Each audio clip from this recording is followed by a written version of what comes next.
ወንድሜ ሴትዮዋ ልብስ የስድስት ልጆች ልብስ አበላሽቼ 400 ወሰደች።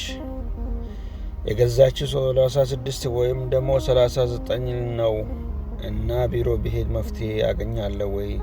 ተቃጥዬ ሊሞት ነው ትላለች እህታችን። በመጀመሪያ ደረጃ ልብስ እንዳታበላሺ። ያው ልብሱ ከዛም በላይ ሊሆን ይችላል። ስለዚህ ጥንቃቄ ማድረግ ያስፈልጋል። 39 እና 36 ለመሆኑ ትክክለኛ ማረጃ ካለሽ ወይም ልብሱ ሲገዛ ፋቱራው ሪሲት ካለሽ ቢሮ ብትሄጂ ያው መፍትሄ ልታገኝ ትችያለሽ።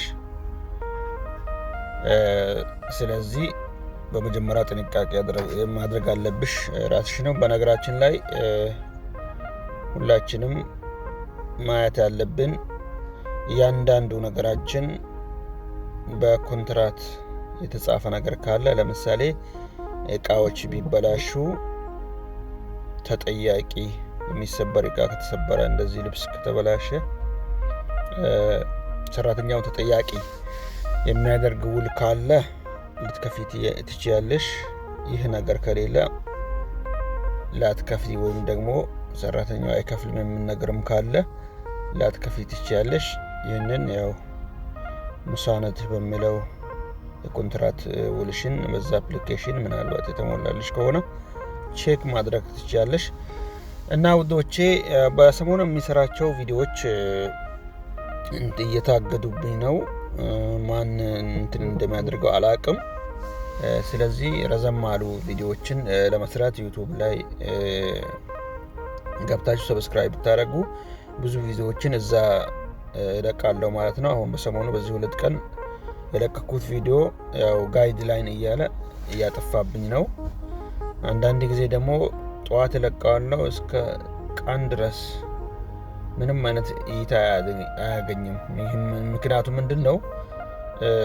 ያጣራሉ።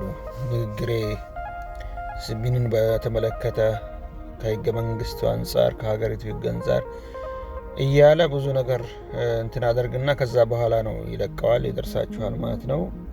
አሁን ግን አንዳንድ ነገሮችን ያው ስናገር ቲክቶክ ላይ በጣም ጥብቅ ነው መሰለኝ ህጎች።